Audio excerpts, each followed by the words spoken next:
काव्यांश एक। मैं जगजीवन का भार लिए फिरता हूँ, फिर भी जीवन में प्यार लिए फिरता हूँ। कर दिया किसी ने झंकृत जिनको छूकर, मैं सांसों के दो तार लिए फिरता हूँ। मैं स्नेहसुरा का पान किया करता हूँ, मैं कभी न जग का ध्यान किया करता हूँ। जग पूछ रहा उनको जो जग की गाते, मैं अपने मन का गान किया करता हूँ। यह काव्यांश हरिवंश राय बच्चन की प्रसिद्ध कविता आत्म परिचय से लिया गया है। इस काव्यांश में कवि अपनी पहचान, जीवन के अनुभवों और अपने अंतर्मन की गहराइयों को व्यक्त करते हैं। आइए इस काव्यांश का विश्लेषण करें। काव्यांश का विश्लेषण। एक। मैं जगजीवन का भार लिए फिरता हूँ।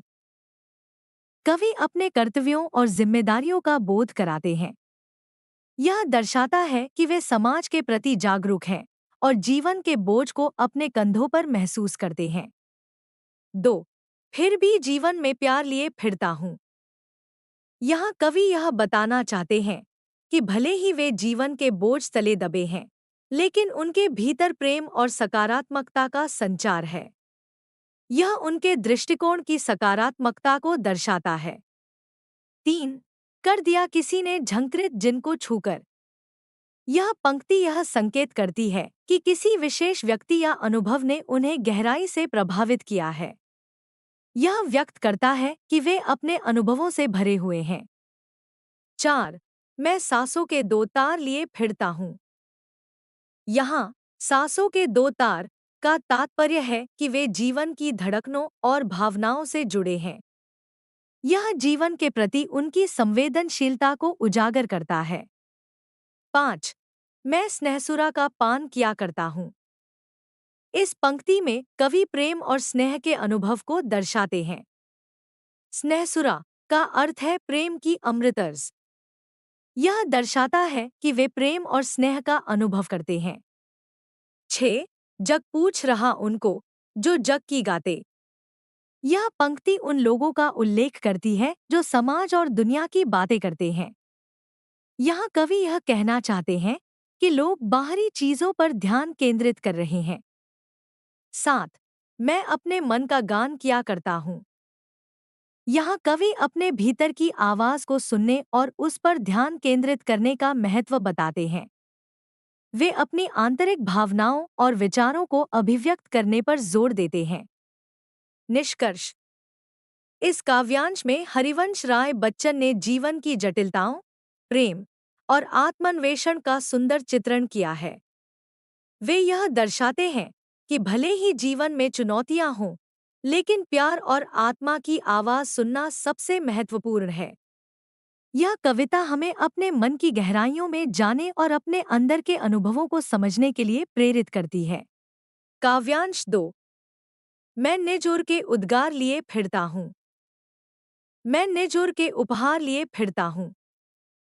है यह अपूर्ण संसार न मुझको भाता। मैं स्वप्नों का संसार लिए फिरता हूँ। मैं जला हृदय में अग्नि दहा करता हूँ। सुख दुख दोनों में मग्न रहा करता हूँ। जग भवसागर तरने को नाव बनाए। मैं भव मौजों पर मस्त बहा करता हूँ। यह काव्यांश भी हरिवंश राय बच्चन की प्रसिद्ध कविता आत्म परिचय से लिया गया है। इस काव्यांश में कवि अपनी भावनाओं, अनुभवों और जीवन की दृष्टि को व्यक्त कर रहे हैं। आइए इस काव्यांश का विश्लेषण करें। काव्यांश का विश्लेषण। 1। मैं निजोर के उद्गार लिए फिरता हूँ। यहाँ कवि अपने दिल की गहराइयों से निकलने वाले भावनाओं, उद्गार का उल्लेख कर रहे हैं। यह दर्शाता है कि वे अपनी आंतरिक भावनाओं को समझते हैं और उन्हें अपने साथ रखते हैं।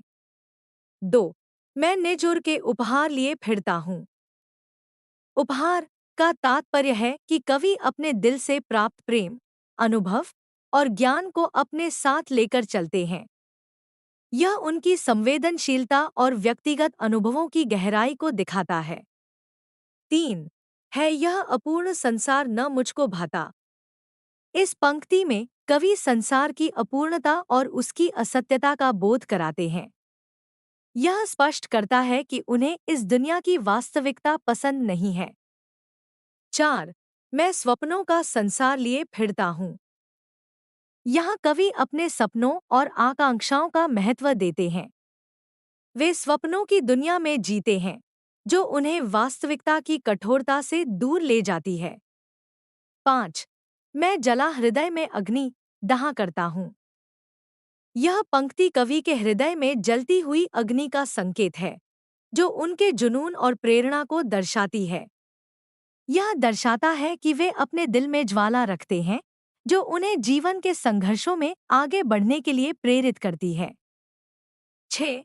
सुख दुख दोनों में मग्न रहा करता हूँ। कवि सुख और दुख दोनों को स्वीकारते हैं और इनसे मग्न रहते हैं। यह दर्शाता है कि वे जीवन के अनुभवों को एक संतुलित दृष्टिकोण से देखते हैं। 7. जग भवसागर तरने को नाव बनाए। यहाँ कवि जीवन को एक भवसागर, भविष्य के सागर के रूप में चित्रित करते हैं।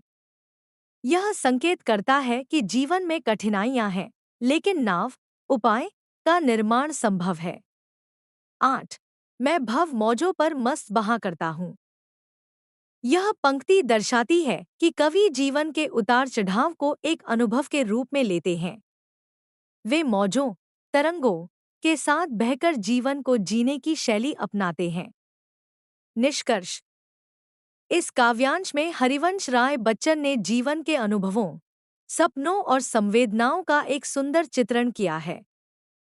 वे जीवन की अस्थिरता को स्वीकार करते हैं, लेकिन अपने सपनों और आंतरिक भावनाओं के साथ आगे बढ़ते हैं। यह कविता हमें यह सिखाती है कि भले ही दुनिया में कठिनाइयां हों, लेकिन हमें अपने सपनों का पीछा करना चाहिए और जीवन को अपनी शर्तों पर जीना चाहिए।